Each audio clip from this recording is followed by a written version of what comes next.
Richard Birch, the chair, is going to be calling into the meeting later. Todd Dwyer, the vice chair, that's me. I'm here. Bob Pease is absent. Katie Childs is absent. Carl Luck. Here. Jack Rabbit. Here. Ken Jones. Here.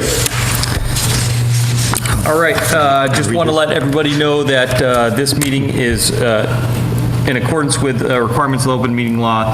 Be advised that this meeting is being recorded and broadcast over the Lunenburg Public Access Channel.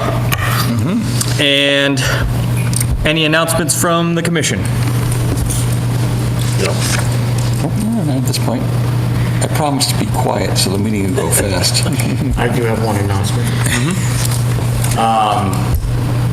As I indicated in my email earlier, I was sent the communication by the outreach coordinator for the USDA, Department of Ag, and they want to do a presentation in town probably in February and March on the Asian longhorn beetle and the woody algid, which is, the woody algid is actually prevalent in town. So they're willing to do a presentation on that too. I'm just trying to firm up a time with them. It'll be sometime in February and March though. As soon as I know what their options are for dates, I'll let the commission know. Great. Excellent. Sound good? If there are no other announcements from the commission, are there any announcements from the public? There are no announcements from the public. So I will get to our first hearing.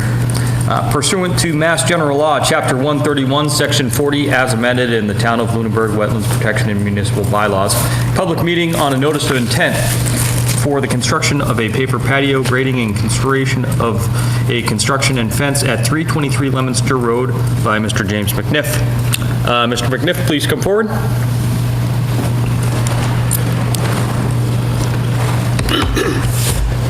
And we visited the residents on Saturday on our site walk, and if you can, for the benefit of the commissioners who weren't able to attend, if you could just take us through what you have going on. Sure. It's just general maintenance of the property. I replaced a white plastic fence, or there was a aluminum fence surrounding the property. I replaced it with a white vinyl fence, just for safety and not really for privacy, but just for safety. So for commissioners who haven't seen the property, the backside of his property slopes down very steeply at almost a 1.5 to 1 slope immediately behind his fence.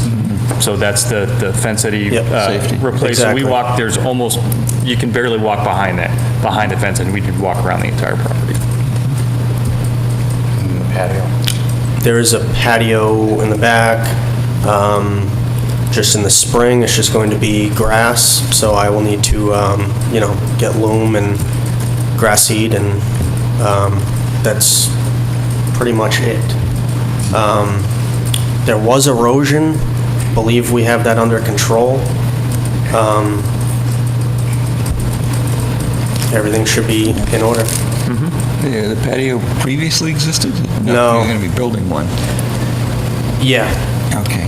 This is in the outer riparian. Okay. And all of the area that is being modified has been previously modified, but they're just changing, some of the things, building a wall for grade separation in the patio. Okay. And it's, how many feet up? What do you want me in there? But just go ahead. So the percentage of disturbance has already been accounted for, so he's just working within that disturbed area in the outer riparian. Okay.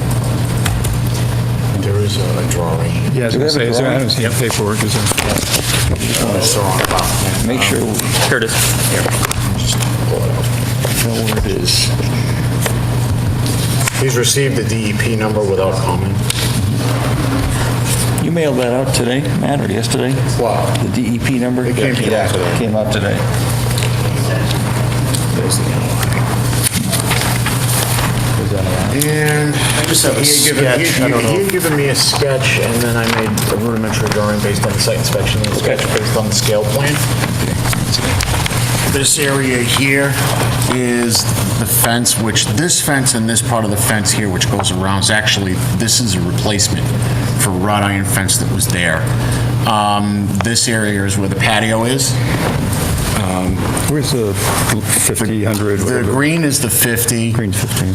This is the 30 coming in this way, and the 100 is here. It's also the limit of the riverfront. And that's 200 feet, right? The brook. Yes. And so he's coming to within... Essentially, this is, I'm sorry, Tom, this is the area that is yard now, Yeah. and this is the 1.5 to 1 slope. That slope was, It's actually, Oh, yeah, I'm was not worried about approved, the I think slope, it's it's one just on. the deck. What is the deck going to look like? Is that it? That's it. Yep. That's what's out there now. And it's out there already? Okay. So you're just planting grass around the deck, you're not building a new deck yet? No. Okay, sure. looking at the site on Saturday, I mean, basically, the majority of the work that we saw, that we were concerned with, I think, was probably the replacement of the fence. I mean, basically, it's just replacing the fence with a different type of fence. Sure. The banking, he's reinforced with wood chips. Doing the best he can to maintain that bank. As far as I'm concerned, I'm happy with what he's got on the plan. I echo Ken's comments as well. I think there's I have no objection to what he's doing on the project. No questions? Mr. Chairman? The only thing I would recommend is that we add a perpetual condition in the order that would allow him to continue to add wood chips and stabilizing material on that 1-to-1 slope as a maintenance condition. Just to contain erosion, just with notification to the office that he's going to do it. In other words, notify us within like 48 hours. Okay. I'll accept a motion for Standard order of conditions standard with the order additional. conditions for the notice of intent. With the maintenance condition. With the maintenance condition as recommended by the agent. Second that, Mr. Chairman? I'll move it. Second. We have a motion to second. Any additional comments from commissioners? No. Any additional comments from the public? All in favor? Aye. Aye. You're all set? Thank you very much.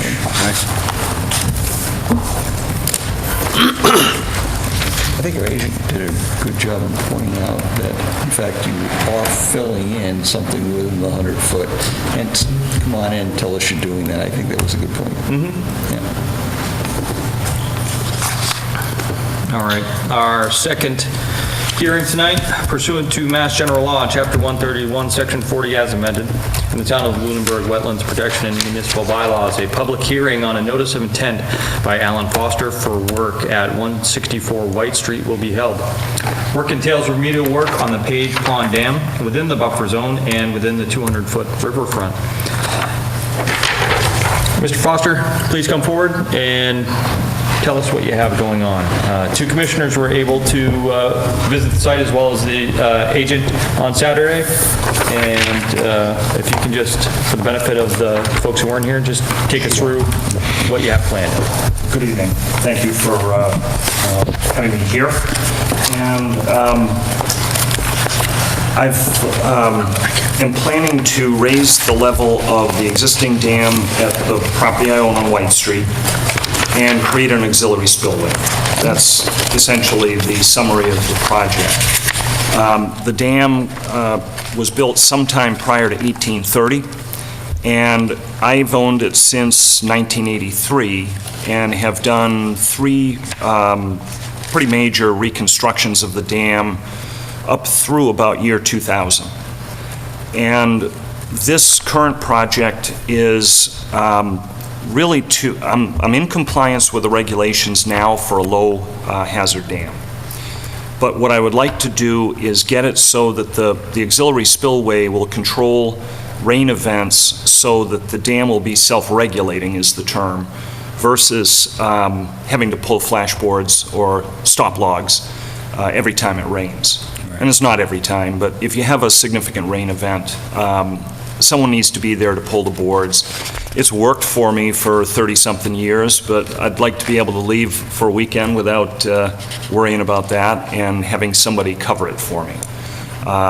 So So that's the benefit to myself.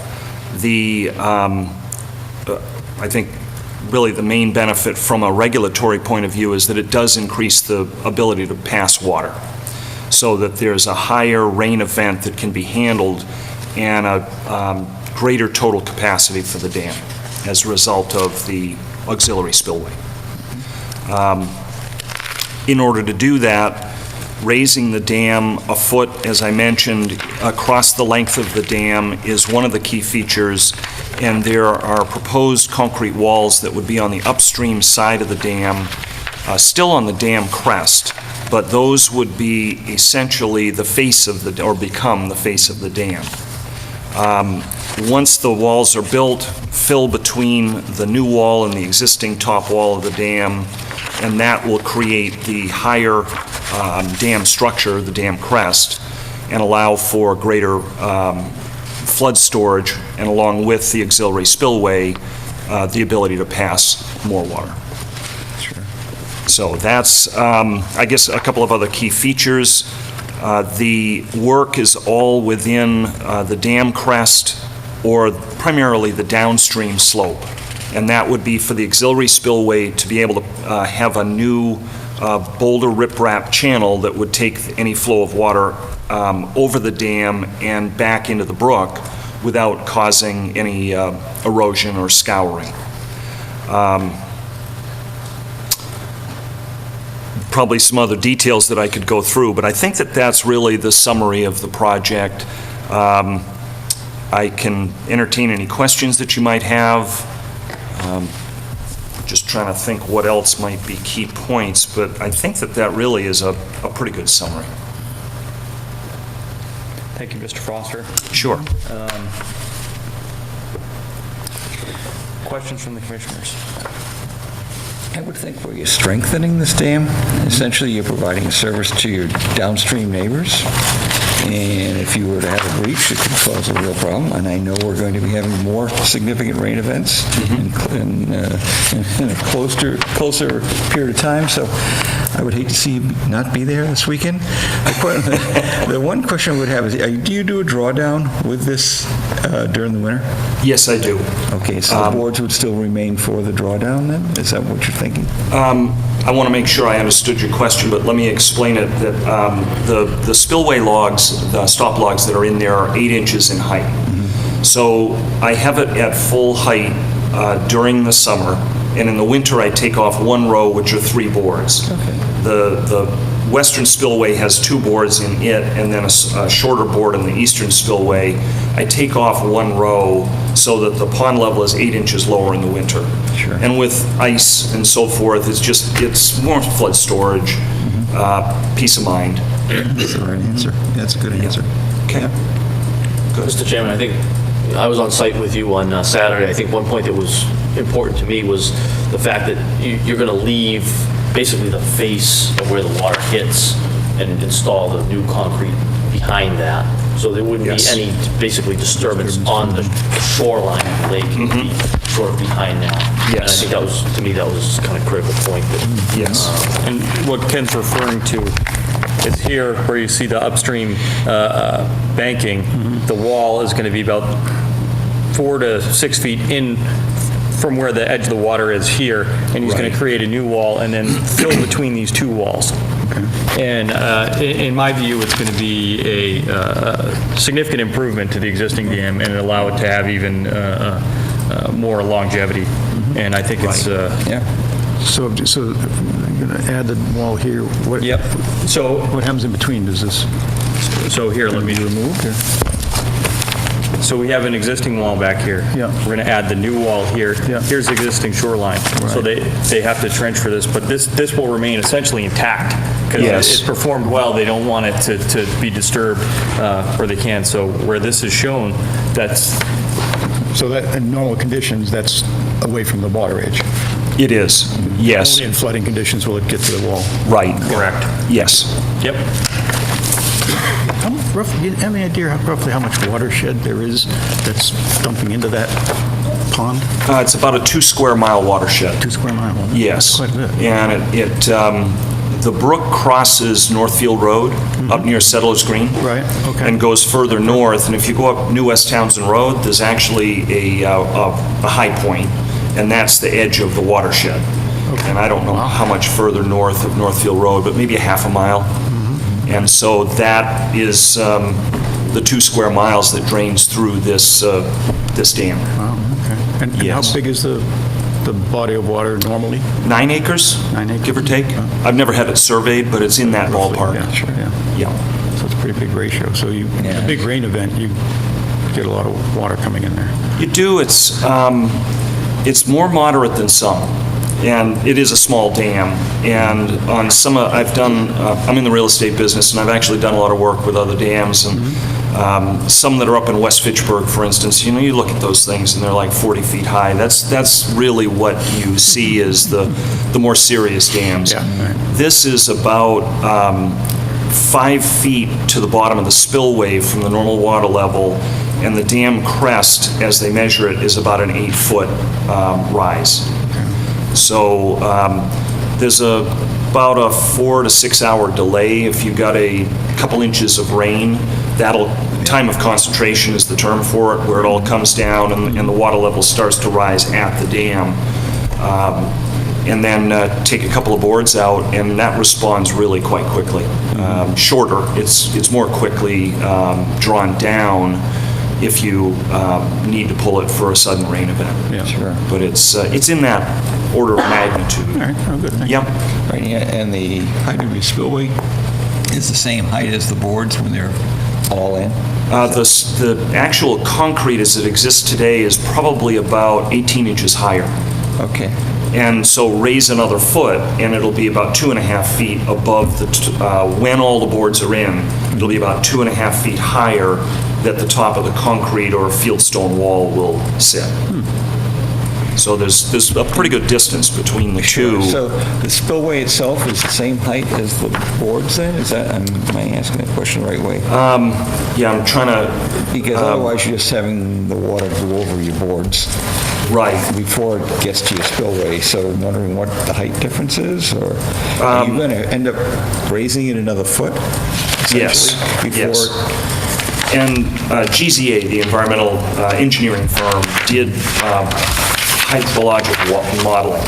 And that's what determined this. It's a combination between how high do you raise the dam and how big is the auxiliary spillway. And so finding that balance is what we did through modeling, computer modeling. And that rise in the spillway, the crest of the dam, I think is the term to use. So if the crest of the dam is here, as proposed, the actual top of the boards is lower within the spillway channel. Right. So there's 2 spillway channels. One is wide, one is narrow, but they both have about currently an 18-inch difference between the top of the boards and the top of the concrete. Okay. So add another foot, that would be about 2.5 feet of height. Sure. Yeah. And so the spillway itself is going to be concreted over to the very edge, or? The auxiliary spillway, that is going to have a weir, as it's called, and it's the crest over which the water runs. And there are 2 small lines, but this area here is where the cut will be made, and then this wall is actually going to have a notch in it. This is looking from the upstream, looking down. The existing spillway is here, and again, this is the eastern wall. So it comes over, drops about 2 feet, and this is the future weir. Okay. On either side of that, there's rock riprap, and that does 2 things. It prevents erosion, but it also, what's the right word? Slows down the velocity of the water. Yep. Yep. Yeah. And that part you can see on the overview plan. This is going to be larger 12 to 18-inch riprap boulders, all of this outwash channel, and that rejoins the brook down here. On the upstream side of the weir, it's going to be along this upper face is already 2-inch trap rock, And so that's going to be what's on this upper stream side. There's not as much erosion that occurs on the upstream side. It's really when it comes over and is shooting down through that you need larger riprap. So back to your question, it's a combination. The wall will be concrete. The top of the weir will just be a smooth 12-inch poured concrete wall. Okay, And then on either side of it, there will be stone riprap. right. Yeah.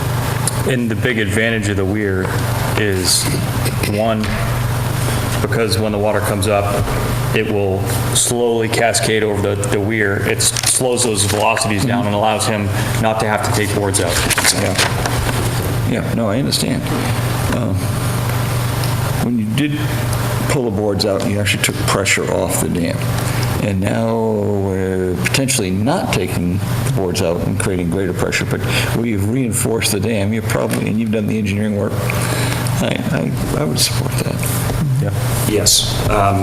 To clarify on that, there's an existing wall on the downstream top of the dam crest, and it would have been a lot easier if that wall was structurally sound enough to withstand a foot of water against it. And it might.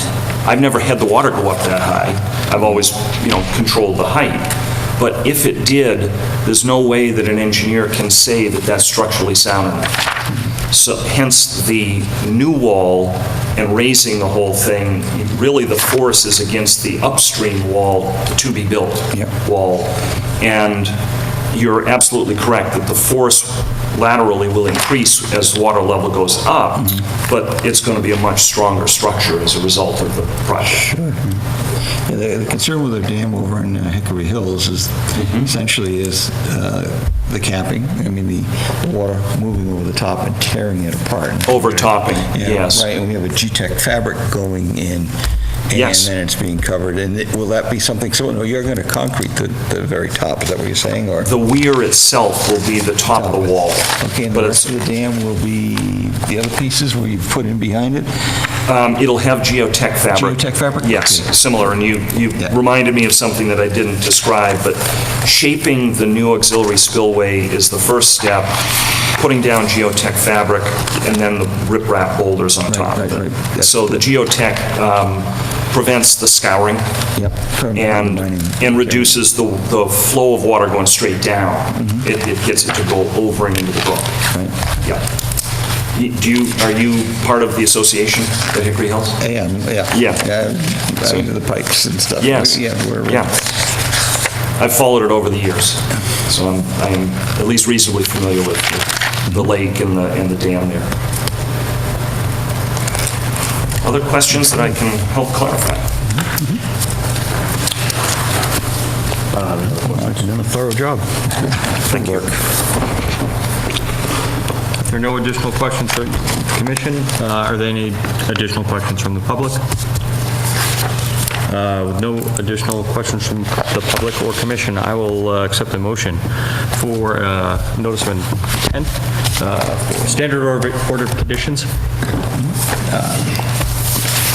for Mr. Foster's project. So moved. Second? Motion and a second. All in favor? Aye. Aye. Well done. Thank you. Thank you. Yeah. A timely submission, too. Yeah? It's going to keep raining. Yes. It's going to get worse. All right. We all set? Yep, we're all set. Thank you very much. So I think that usually what happens is in the next meeting, he'll have the order of condition written, Yep. and we'll all sign off on it then. Okay. So Good. you can just Excellent. coordinate with Matt. and- So that's sometime in January. Right, if you wanted to do any work beforehand, that would be at your own risk. Okay. No, I don't envision that, but thank you. Okay. All right. Very good, thank you, Mr. Great. President. Have a great evening. Thanks. Well done.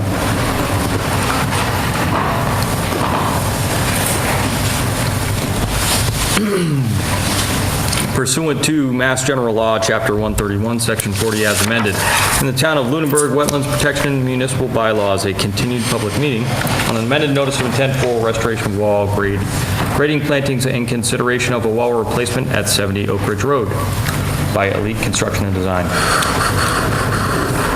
Good evening, Jamie, how are you? There he is. Good evening. So last meeting we had, we kind of talked through all the issues. And I left with very specific instructions on what you like and didn't like. And you asked that I submit a plan, all the revisions on it. That's what we've done. So I'll pull this out.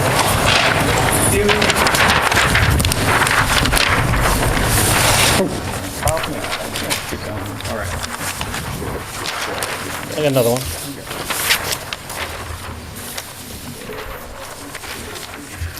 So I basically made 3 revisions to the plan.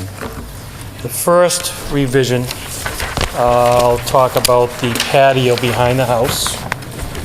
We submitted 3 options of the patios and deck behind the house. And you guys ultimately said it was okay for option 2, right? So option 2 is what's on the plan with the revision date of 12/20/2017. The second revision we made is we have a note on the plan that basically says proposed plantings along the base of the existing wall with a leader arrow pointing to the wall that was constructed. And we say see note 2. Note 2, see landscaping plan by A.T. Lennon and Associates with specific details, the number, type, and location of plantings. We gave you a landscape plan that had a host of selections to it. And Andrew basically said it's a palette of choices. And so you approved the palette of choices at I think, the first meeting. Rich said that was acceptable. And I explained to you that once the house is built, the colors are picked. Andrew's going to update his plan, select from that palette of selection, and then update his plan. I asked the commission to put a condition on the order of conditions that that plan be submitted to you, so you know what type, how many, and the specific location. Prove it, and then we do our landscaping. All right?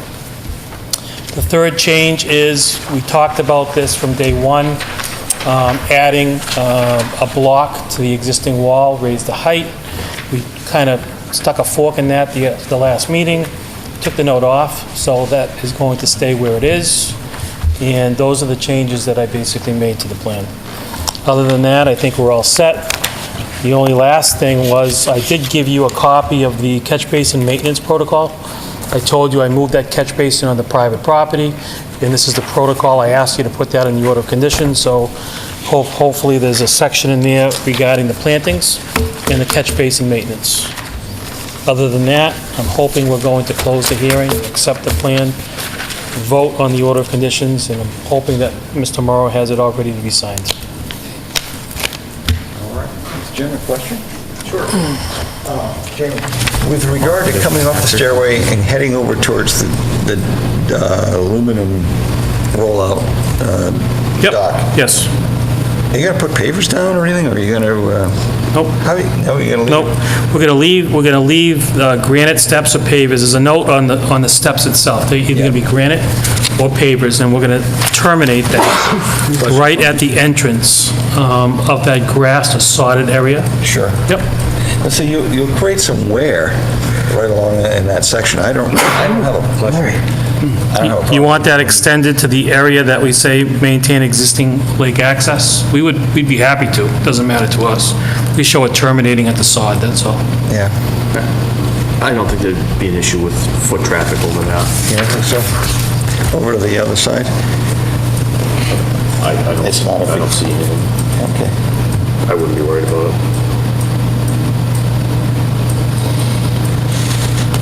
It's just a little bit of a slope there, that's all.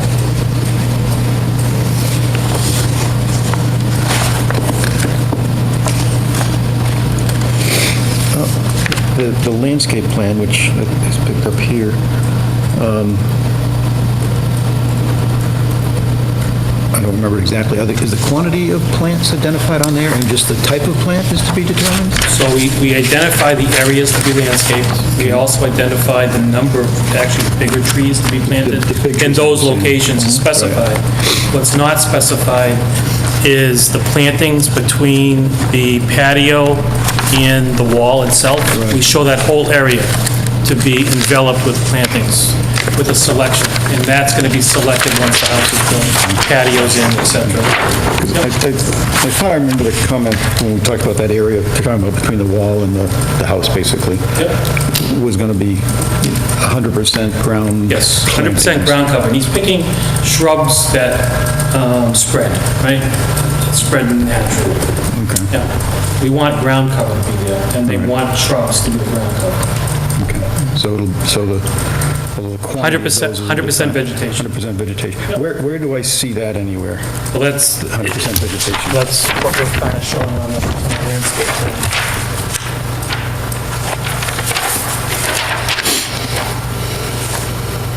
So this area right here, that's shaded green. Right. That's the area that's going to be planted. Yep.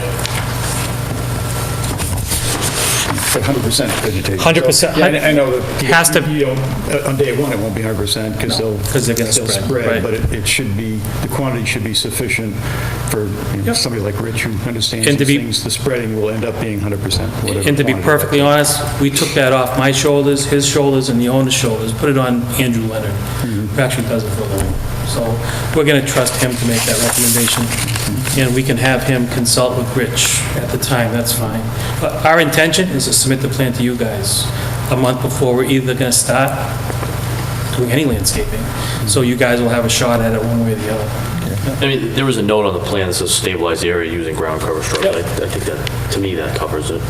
I mean, But stabilized is, to me, you know, gets to be, I don't think you debate, you know, is specify that on the stable plan or how not, many but- plants you put in there to stabilize it.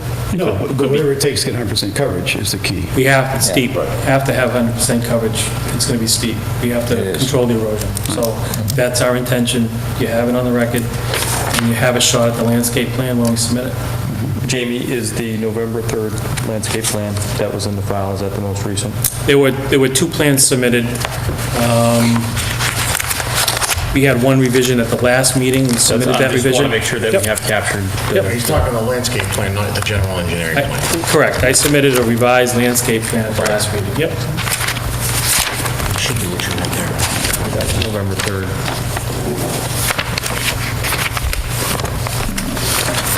I mean, I can tell you right now because he had a peach on it.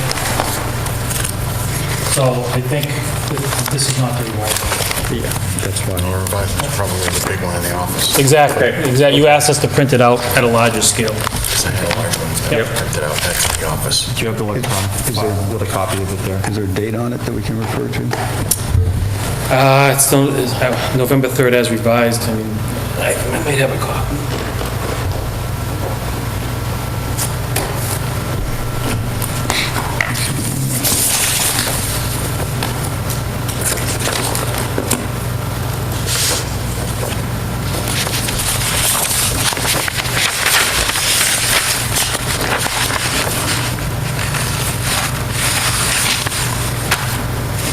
That the landscape plan should be stapled to the catch basin maintenance. Submitted it to you at the same time. December 6th is the date on the last one. December 6th.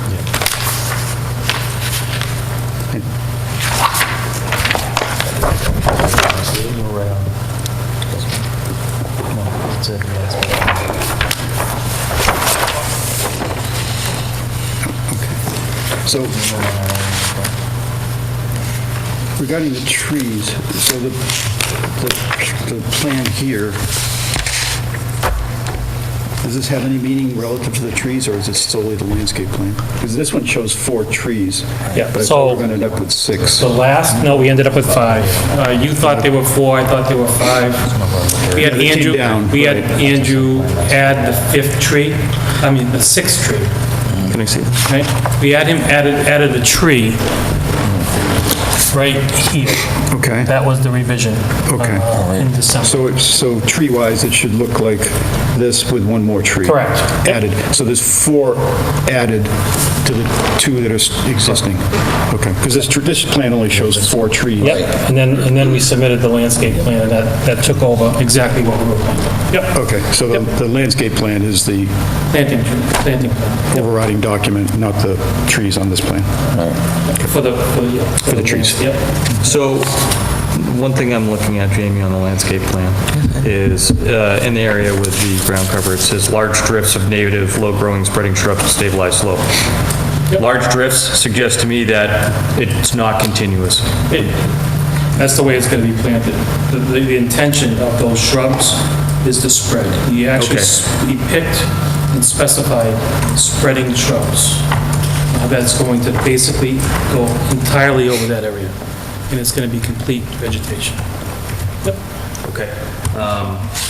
But again, we're going to submit the landscape plan to you prior to us doing any landscaping, right? I mean, we asked for that condition to be in the order of conditions specifically, so. Good. Yeah, on that point, my only concern, because that's all good, and I agree with all that. It's more with our document, Matt, because in here, it really just says we're going to approve the selection of the plants and really nothing else. Final approval for plant selection prior to installation. I think we're going to look at more than selection, right? We're going to look at, we'll look at the 100% cover at growth. Well, kind of. Well, I mean, that's what looking at the planting selection is for. It's, Our intention is to have complete So vegetative cover. I Andrew mean, it's Leonard based on the is gonna plans that were select. submitted and approved. But I would, when we get to the motion, I would like it, clear, so there's no question to anyone, because I could come back here with this statement saying, you're just getting to pick the selection, not the quantity, and this quantity that I have here, I feel is sufficient to give whatever that term you said was. So that's my only concern. It's nothing new, it's what you're planning to do. It's just a matter of us capturing it, so the landscaper and the commission, when they get the plan, are all on the same page of what's being looked And for. again, once we submit the landscape plan, if you have questions about it, email, I'll submit it well in advance of the meeting so you can review it. If you have questions, we can have Andrew Leonard come to the meeting. I mean, it's one of those things where you can ask him those questions and he can explain to you why he's doing what he's doing, but the intention is to have vegetative cover. That's the only way we're going to stabilize it. I think everybody realizes that. I agree.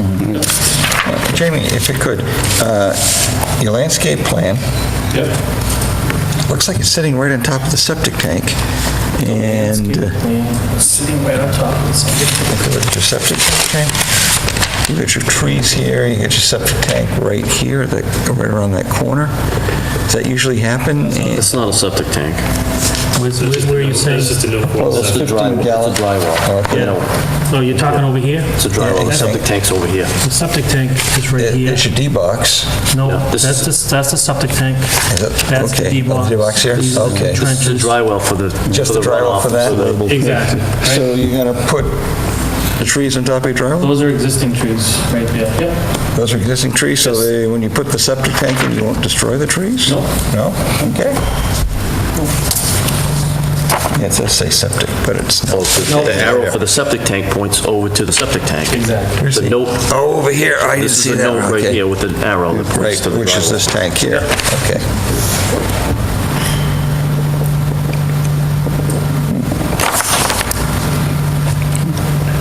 I think it's everything we talked about. Yep. Any other questions from the commissioners? I don't have any other questions. Was Rich going to follow? If he had any He's questions? supposed to, but he's running late. Oh, just, it doesn't matter to me if he doesn't, I'm just following through with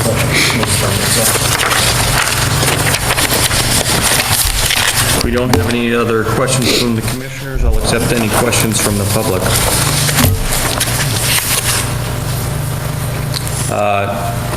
No other questions from the public? I will accept the motion for an order of conditions as captured in the conditions submitted or prepared by Matt prior to the meeting. Has all the commissioners had a chance to read through the order of conditions that were prepared prior to the meeting?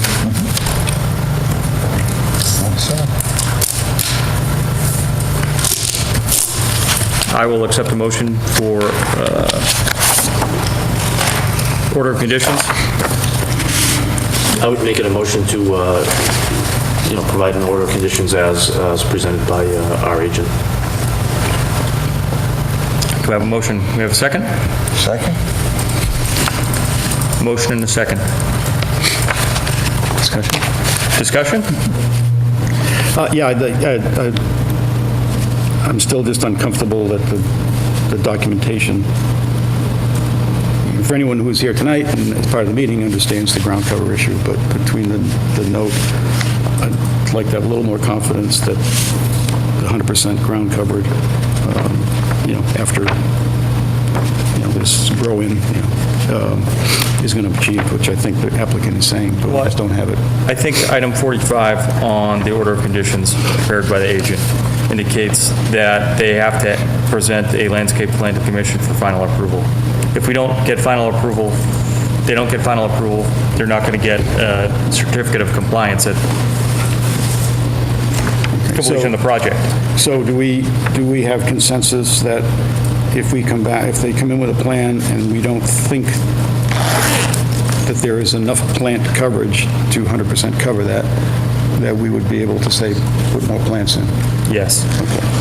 So we won't be held for plant selection. So plant selection could mean quantity of plants as well? I would interpret it that way. Yes? Okay, all right. As long as we all interpret it that way, I'm good. That's our intention. Yeah, I know it's the intention, it's just, I don't know the landscape. The landscape guy hasn't sat in front of us, so I can't be sure of And I his think, intentions. to me, that would be hard to quantify, it could take 4 or 5 years to get 100% coverage. Yeah, and I'm sure there's certain standards of, Well, coverage with this plan. in my view, if they present the landscape plan, the order conditions can extend 3 years without any extensions. So, in my view, I would hope that the density of plants would be in the landscapers, whoever prepares that plan, in their opinion, be able to provide 100% coverage at the conclusion of that period. Okay, yeah, and I had no other idea what a reasonable time period is, but that's nice, that puts an expectation on it, Right. when it would reach that point. Right. Yep, okay, good. Well, that's what I'm saying, if Rich said that's enough plants to give you 100% coverage in a reasonable time, I'd say great.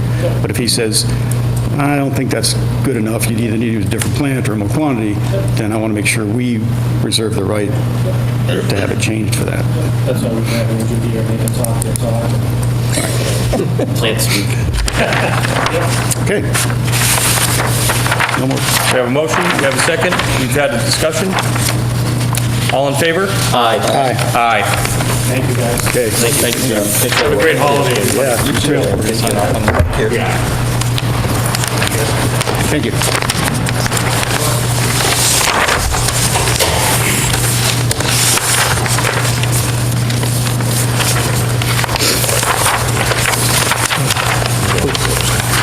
Yeah. Yeah. Beautiful wall. Yeah, I'm very happy about that wall. The agenda's in there somewhere. We can sign it later. We can sign it now. Just gotta find the signature page. Speaking of conditions, Struggling with.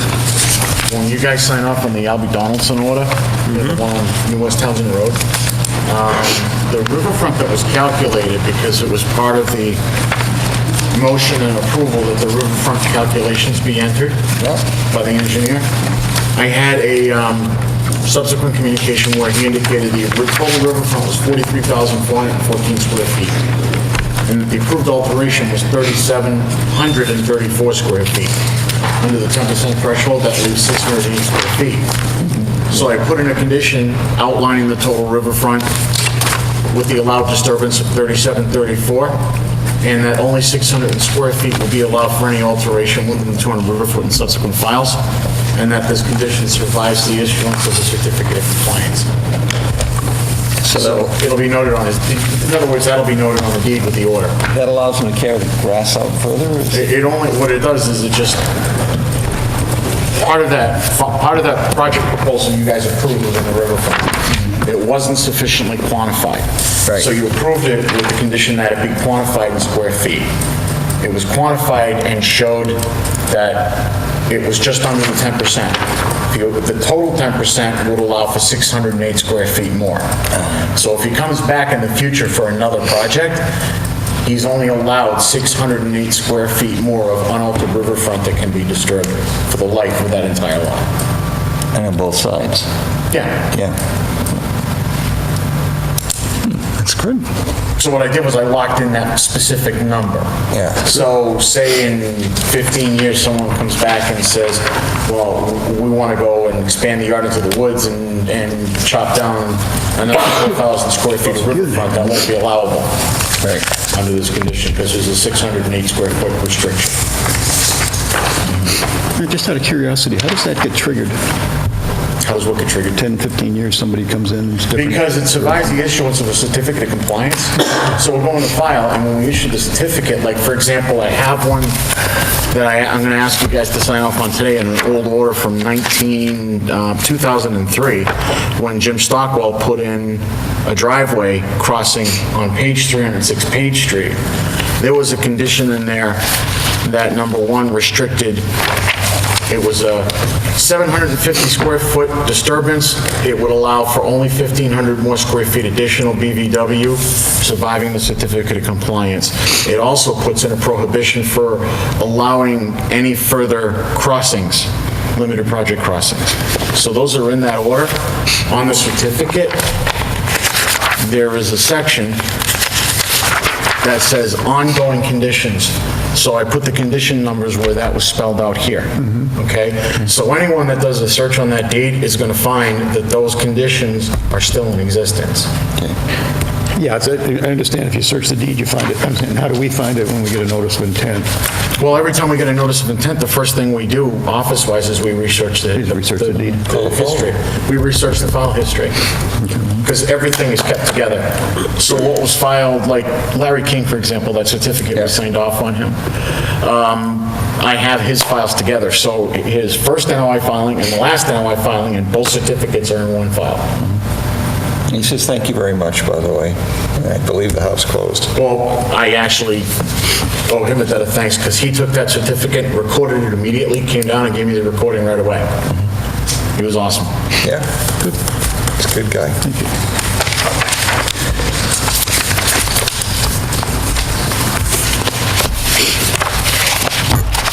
So that concludes our hearings for this evening. We're going to move on to violations.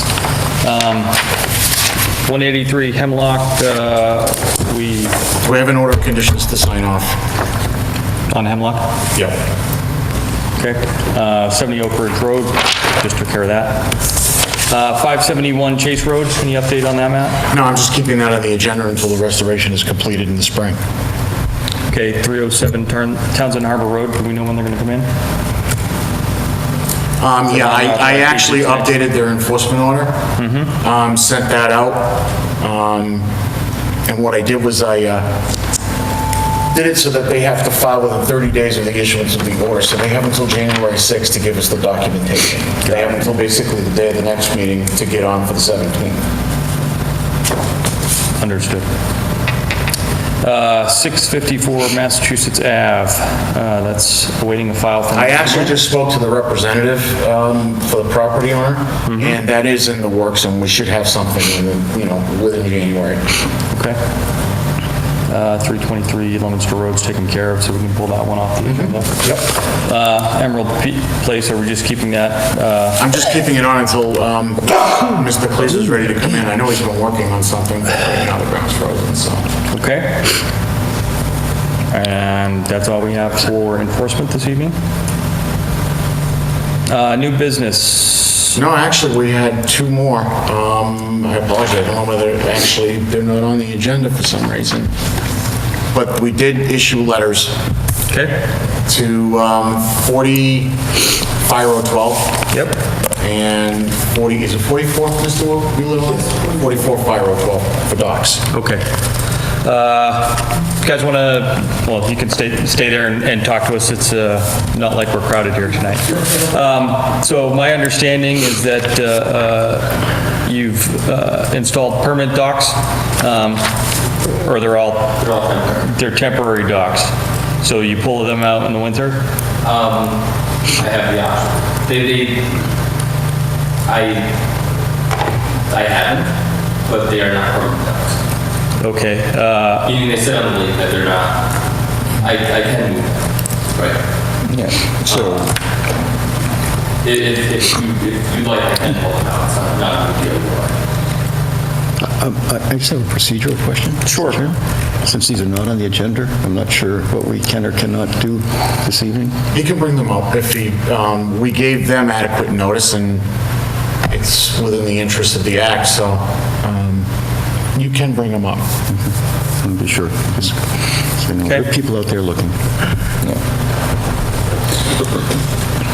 So this kind of be, now, are all the docks similar construction? Are they all pressure treated, or is it? Yeah, all the 3 docks that I added, they're all pressure treated wood. They have 2x4s going along the lake that have attached 4 posts, 3 stanchions for each dock. Each dock is 2 12-foot sections.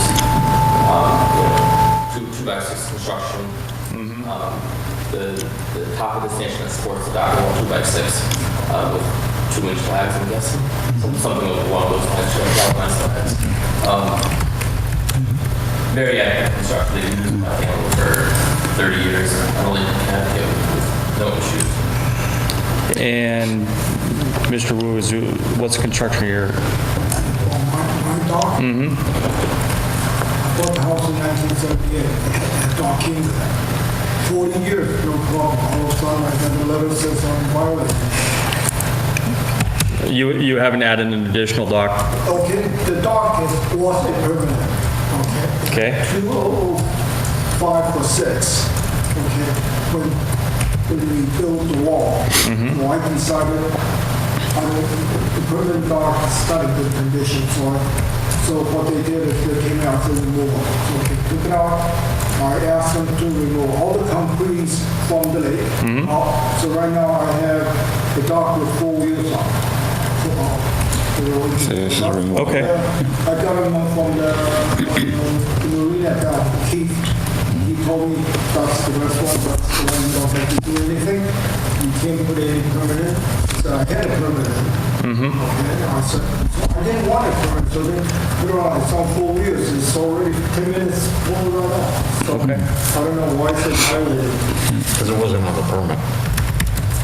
The replacement of the dock wasn't on his original order. Yeah. So, Mr. Chairman, it seems like, I thought that was the best thing to do, because permanently, you're really infringed the lake. This way, it's on 4 wheels. Pull up 5 minutes, water, pull it all the way in. yeah, Mr. Chairman, I think that it seems to me that what, from a construction point of view, they're temporary, clearly. Whether they take them out or not, I don't think is an issue to our board, as long as it's temporary. Our concern was that they were sinking permanent piers, Right. concrete piers into the lake bed. Right, yes. So I think there were two things. One is to make sure that that's not the case, which I think we have. Yeah. I don't need to, I see them a lot. But I think the only issue, I think, that maybe I'll call them applicants for any choice of better words, that the property owners may or may not have been aware of is the need to get permits to do these things. So I think that's the issue that's I think easily put to bed retrospectively. It sounds like even taking out a permanent and putting in the wheel one you have would have been a no-brainer. So I think it's just primarily a technicality that permits are required to put a dock in. And I would suspect, maybe as an example here, where there was a dock before, I think you still would have needed a permit because it's not exact replication. So I think in each case, there should have been, it should have come before the board and got a permit. So I think the action is fairly straightforward, is to process a retroactive RDA or whatever the appropriate document would be, just to document the dock's presence. Exactly, that's exactly what I was thinking. Have them file a retroactive determination, come in for a public meeting, and bang, they're done. Yeah. This was... More in this gentleman's case than I would say in Mr. Wu's case, but I mean, Mr. Wu's is technically deficient. Yeah, just so we're consistent. Yeah. I think, when the builder did all this, when the inspector came to look at the house, I wasn't in the country when this happened. So, I didn't know I put it off, what it takes to fix it. Yeah. I think that's the point, is people don't know, and it's almost good, and hopefully there are other lake people watching these things, so they watch and learn, and we don't have other people inadvertently doing things not the right way. So each of the property owners should contact Matt, and he'll have you file a request for determination, so we can evaluate the docks that have been constructed, so we can go through the process of doing a proper review for each of those docks. So once you do that, you'll come before us again, and we'll have a sketch, and that way we can capture in the file exactly what's on the property. What would you like me to do? Come see me next week, next Thursday. I won't be in for obviously Christmas, and the day after, and the day after that I won't be in. But next Thursday I will be. I work from 10 a.m. to 6 p.m. So, I mean, you can come see me in the evening after you get out of You work. want me to Just, send some pictures? Right now, it's just nothing. Yeah, what do you want? So with your applications, if you can bring the pictures that you took, printed out, I have enough of yours where I won't need any information. We'll just fill out the forms. well, if you can take pictures with your phone or something like that and email it to Matt, something that we can print I've got out. a scale plan from him. I can draw Okay. it right in. Even if it's 2004, you'd be able to get a Google shot, wouldn't you? I've got Google shots, but what I'm saying is, in Mr. Wu's case, I've got a scaled engineered plan, Yeah. and I know exactly where the dock is. I can simply draw it in dimensionally. Okay. Okay, in this gentleman's case, I'm probably gonna have to start from square one. As long as you can scale that off and Mr. Wu signs off on it, that he agrees with your measurements when he puts in the application, I'm fine. I think that's more than. And especially where it's rollable. Yeah. Yep. You probably, I'm sorry, I forgot your name. You probably have a lot plan of your house, right? I can probably get Yeah, because if the easiest thing is just to little sketch onto that, the docks and a couple of dimensions, and it's done. Septic plans. Yep. I'm gonna check to see if he has any septic plans. I could probably use that for scale reference. Yeah, exactly, yeah. These lots are pretty simple there. Right. Yeah, so we'll treat it as a formal hearing. Yep. Yeah, okay. All right. Yeah. So thank you for coming in, being responsive. See Matt this week. If you can't see him this week, just give him a call. Next week. Next week. Thursday after Next week. Christmas. And if you can't see him next week, then give him a call just to let him know what your schedule is so you guys can coordinate, and we'll, The spec, when I bought it, it was like 2 sections, 23 sections, it's like a table, you know? Right, perfect.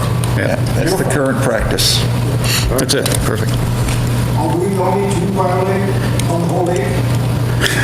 I mean, I only see 2 of us, and I've been here 40 years, it's the first time I... We've had Mr. Wu, it, I can assure you that I scoped out your entire neighborhood and didn't find any subsequent violations that would require them coming in. But I do know that your neighbor to the opposite side of you will eventually be filing a notice of intent for an addition he's proposing. yes, next week, yeah. for your information, in terms of enforcements, it's probably, most of our enforcements come either from Lake Shirley, Hickory Hills Lake, or Whalum, because that's, most of the action is in town. So we're not singling you out, you just happen to be on the agenda this week. And very visible, very visible. Because we wanted you to get to know each other? We already know. Yeah, yeah, I just want to carpool. yeah, yeah. Half of your abutter list is already taken care of. I've been on the lake 40 years, really enjoyed it. You know, everything, I was involved in pay the dues, keep the water clean, do whatever, so that's Well done. Well, as I told you in the office, Mr. Wu, this is a minor issue, and we can just straighten it out paperwork-wise, so that your file is always, that way, when each one of us gets hit by a bus in the future, and somebody sees your dock, they can look in the file and know. I looked at the satellite, the whole thing's covered by trees. I've got more than one database of satellite photos. You'd be surprised if it's on there. Wonderful. Okay. Good. Then you should come to me earlier, after 40 years. 40 years. 10 more years, I wouldn't be around for That's it. You and all your boats. 20, 30 is good, 30 is good. Good. Good. Thank you. Thank you. Have a good night. Thank you. Thank you for coming in. Time to go home, you gentlemen, too. Soon. God, this is wonderful. New business. You have an update on 842 Rear Chase Road? Yeah, an LSP by the name of Mark Popham has been retained by the town to do the 21E preliminary. Scope of work was signed by Heather this week. He'll be getting started. All right. Update on the small town forest. Just wanted to notify you guys that the cut has commenced. I did get an inquiry by one neighbor who now is working with Bob to maybe do some volunteer trail work and help with some trail maintenance when we're done with small town forest. And we had one neighbor of unknown origin who decided to call DEP instead of calling us. Or maybe they did call us and weren't satisfied with the response. That I don't know. All I know is the state came down and said, yeah, permits and compliance, everything looks good. Gary's very happy with the cutting so far. I got a report from him early this week.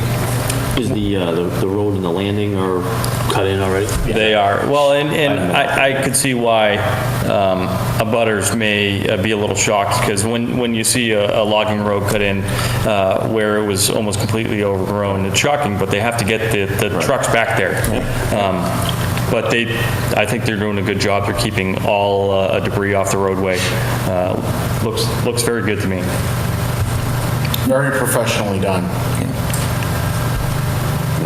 Couldn't be happier with it. And the interesting thing is that Woody Algid, we had a report of Woody Algid on the Lane property. And it was John Fortune and friends that were out there. And I was speaking with them both in person and by email about it. And I had spoken to Gary, and when Gary came up with his cut selection, he, of course, as he explained, looked for trees that were getting ready to go into decline. But a lot of those trees are also the same ones that are infected by the algae. So essentially, we're doing control of the algae by taking those trees out as well. So we're getting another benefit from that. And as I explained to them, when we go into these other parcels, the Lane property, the Cowdrey, we're going to be doing the same thing. Anything that is good for resale as a wood product, but may have some of the woody algae on it, will be targeted for removal. That's, if you actually look at this, there's a DVD I have in the office if any of you want to borrow it. It's a half-hour presentation from the USDA, and it's a documentary on the Worcester issue and how they handled it. And a lot of it had to do with tree. Longhorn beetle? Yep, the longhorn beetle. The other one you're talking about, the woody algae. What tree does that affect? Mostly hemlocks and evergreens. So that is, I was not familiar with the word. That's the white that gets on the hemlock? Yeah, I got it. I got it. Yep. So that'll be good. So he'll be in January? We'll have February or March. February, March. Okay. I'm just trying to work out a time with them. His January schedule's already booked, this particular person doing the outreach. They had given us some literature and some of those cards to send out. I have them in stacks in the office, and some of the leaflets I have hanging on my door says, please take one. So we have certificates of compliance this week, Matt? We have a ton of stuff to sign. All right. This is the this is 2 copies of the Albie Donaldson order of conditions I told you about. I've already been. Thank you. Just turn it to the signature page.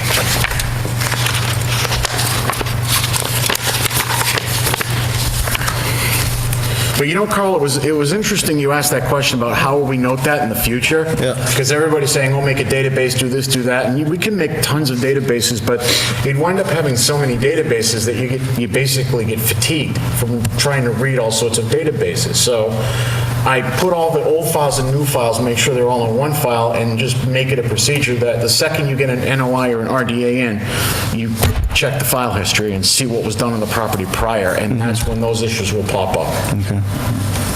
Yeah, it's not an easy thing. I know that. Well, Mr. Chairman, while we're doing the signing, if I could ask our agent, this is an interesting situation where a theoretical, an abutter was presented a set of drawings for his approval and agreement. And we were then presented with a set of documents and drawings, and the abutter had been notified, but the two pieces of paperwork were different. That's a problem between the abutters. Now, what are we doing to make sure that the information that is being presented specifically to Hickory Hills is in fact the same information we are being presented? I don't think it's up to That's us. not up to us. That's up to them. So it would be up to Hickory Hills to pursue some sort of recourse?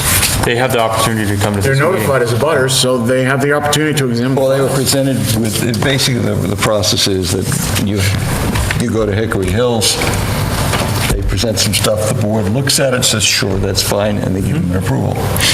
The individual then doesn't necessarily maintain that set or bring something different to us. So how are we assured? We can't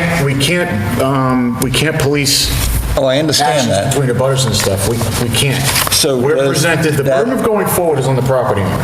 So when the property owner comes forward, we have to assume that what he's presenting us is what his intention is to carry out.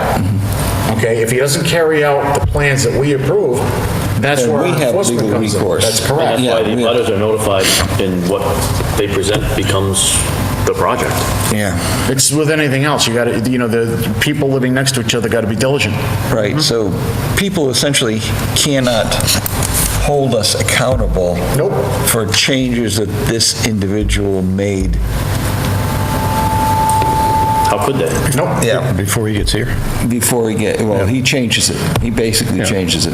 They sign off on the document and say, that, yeah, this is good. All the abutters have every opportunity to see what they present to this board. Right. That's public information. So it would be up It's to a fair them. question. It's I up mean, to, it's your up to question's them. a fair question. It's been asked a lot. Yeah, it's up to them then to proceed with John, their own the two trees, 2 copies of the determination. legal desires, I guess. Yeah, that would be like a lawsuit waiting to happen. It's 2 trees on Hickory Hills.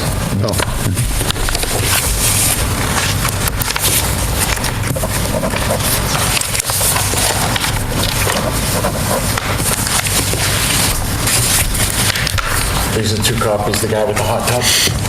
Yep. That's in Townsend Harbor? Yeah. Hey, Matt, you have an extra pen?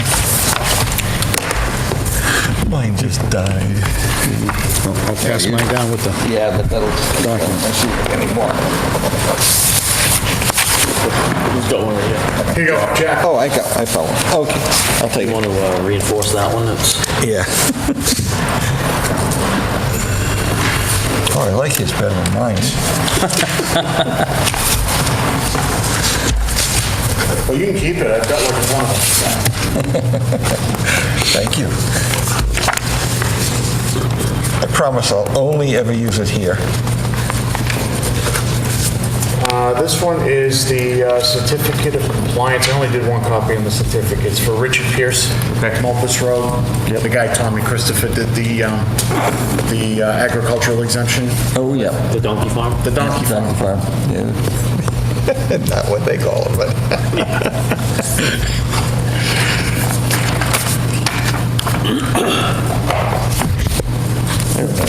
This is the certificate of compliance for 306 Page for that wetland crossing.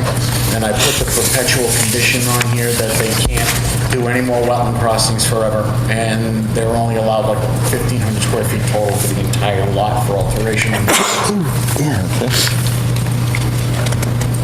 Because what we were doing at that time, like we're doing with the riverfront, we were tracking the 5,000 square foot.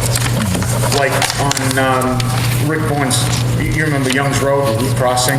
Did the same thing with his order on that, put a limitation and a restriction on future crossings.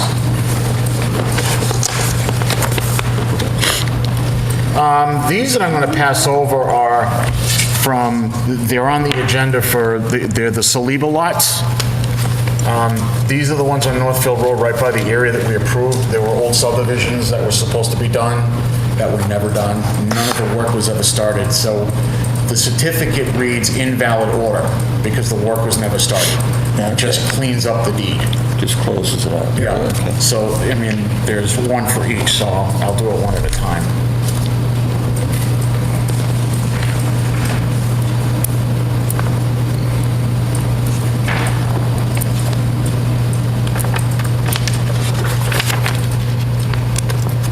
Jason, come on, unstick.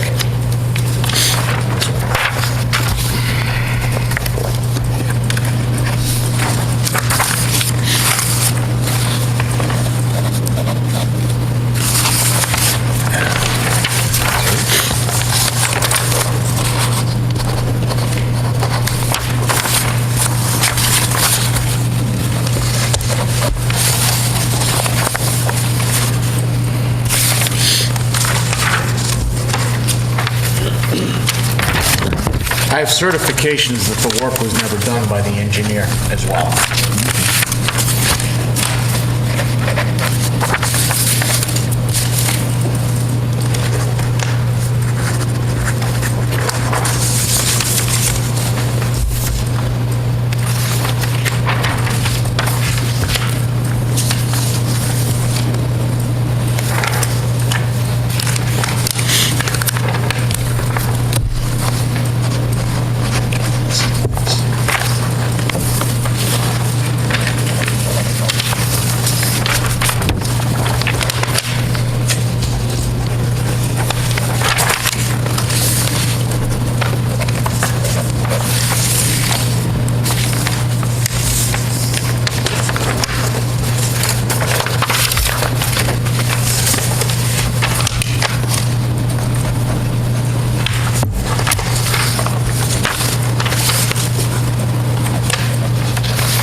And that's it for those certificates.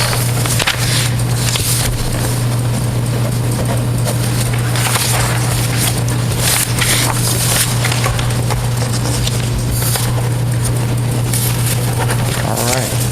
I think I have a couple more docs to sign. Okay. Has everyone reviewed the minutes from the previous meeting? I sent them out the night after the last meeting. Did you? Oh, that's the problem, because I've got myself so used to a few days before, I was like, oh, I guess we didn't get to Let's them. Let me go table back those. and look Yeah, at it. I'll look Yeah, at just them. table So they were the day Yep. after the last meeting, so I'll look back there. It got by me. Okay. If you can't find them, let me know. This is Danny Thomas's order of conditions. What I did on this, you guys basically worked out an agreement with him where he redlined stuff, and then he dated and signed it at the meeting, and then you guys approved his construction sequence. So I'm tacking that and his redline plans on the order itself, as well as keeping a copy in the file. So when he records this, this plan will be recorded as well. Right. So it would show up on a deed search. And none of those incorporated the deck or anything like that, it's just specifically just the wall? Correct.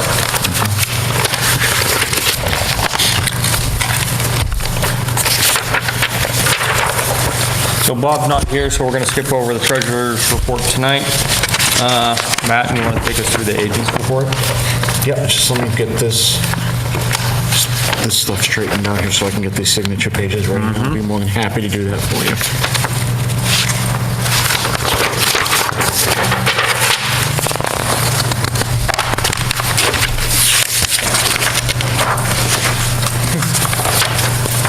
There was a flag. Seriously, just... There is, okay. I'm not finding it. 155 Reservoir Road. I have a scope of work coming in from Rosemary Chalk. She's a surveyor out of Peckham. Oh, yeah, okay. Rosemary's going to give me a quote for going out there and doing the actual survey work. She hasn't gotten back to me yet, but she's usually pretty good about getting that stuff done pretty speedily. So I should have something by the next meeting for you guys. Not allow them to locate the shed? Well, we've got as-built on that stuff. I'm going to have her verify the as-built, and I'm going to have her verify the riverfront.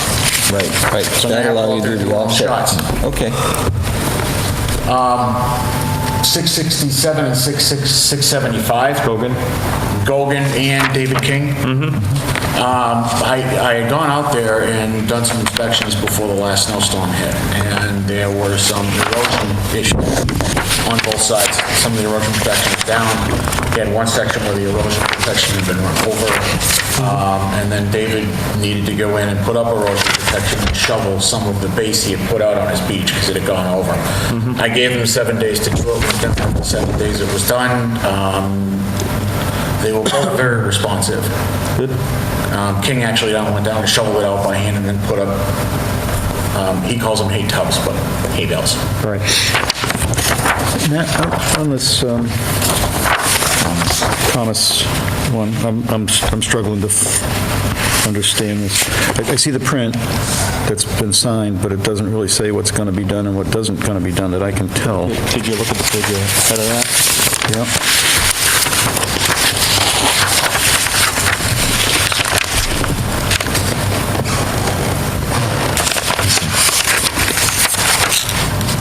You guys had asked them to just red in the area and to remove the deck and then put in the areas of the walls. So we need to note somewhere that says the only work that we're signing off on is what's in red, right?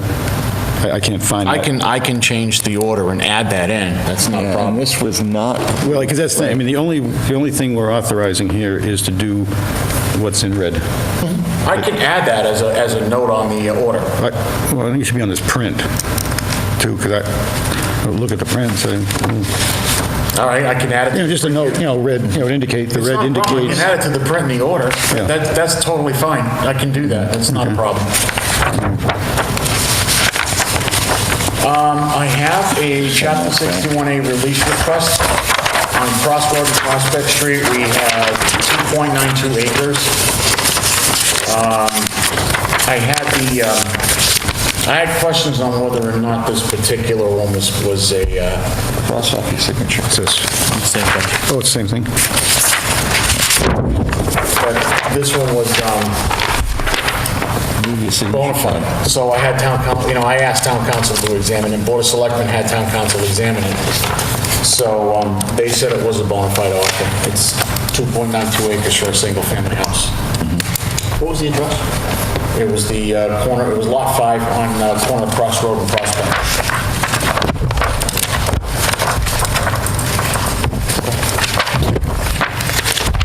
I've got a copy of the lot plan. A lot of wetlands on this baby. Yeah.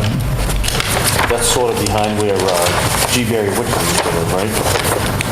Or next to Whitcomb's.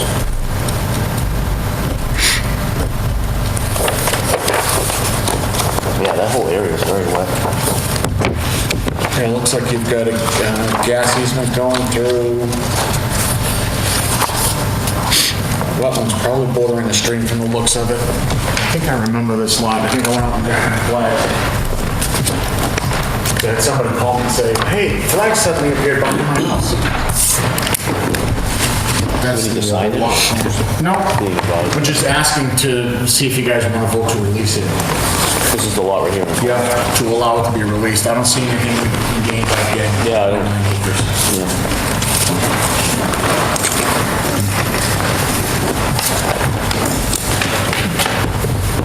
It's near the corner of Crossroad and Prospect. Right on it. It's right on the very corner. Yeah, there's no abutting lands or, Yeah. it's pretty isolated. It's not like we were going to build anything on it either. I think the building wrong, I mean, I think that's probably the intention. Along the wetland portion.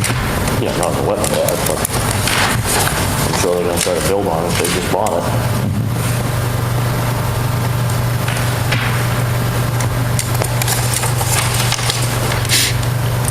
You wanna vote for that, Matt, or? Yeah, I'm gonna need a vote. Are you guys gonna sign off on this one for Thomas? No, until we get it, You're going to, Matt, you're going to type something in? Yeah. We'll sign it next week. Okay. I'll get rid of the signature page and put it in there. Yeah. Mr. Chairman, I'd make a motion that we, as a commission, don't support our right to refusal on this lot, on Lot 5 Prospect Street and Crossroad, that we let it be released from Chapter 61. We have a motion? Second. So we have a motion to execute our right to refuse first, the lot. So, and a second? All in favor? Aye. Aye. Aye. All right. The enforcement cover letter template update for you, I'm waiting for, I sent it to Rich for his input before I release it. I'm just waiting for his response, and once I get responses from him, I'll release it. And what I'm doing is I'm basically taking some aspects of the cover letter I wrote to the Dixons, and I'm adding specific boilerplate language that I would actually click and check the boxes. Okay. So once Rich gives you Yeah, input... because usually what I do is when I do something like that, I come up with a draft, I send it to the chairman, he reviews it, he puts his input, I revise to his input, send it back, he says, yeah, looks good, release it, then I release it to everybody. And then you guys have a chance to go through it. Okay, so you release, when you say release it, you mean... To everybody. Release yeah, for our to input. You guys for your input, and then we can take it up at And the then we go to the meeting. next thing. Got In it. other words, we do the background work Yeah. and then send it to you guys so we can take it up at the next meeting. Beautiful, thank you. That's it. The next meeting is January 3rd. It's already starting, the agenda's already starting to fill up, so. All right. There's no public here, so we can't have public comment prior to meeting close. I'll accept the motion to adjourn. So moved. Second. All in favor? Aye.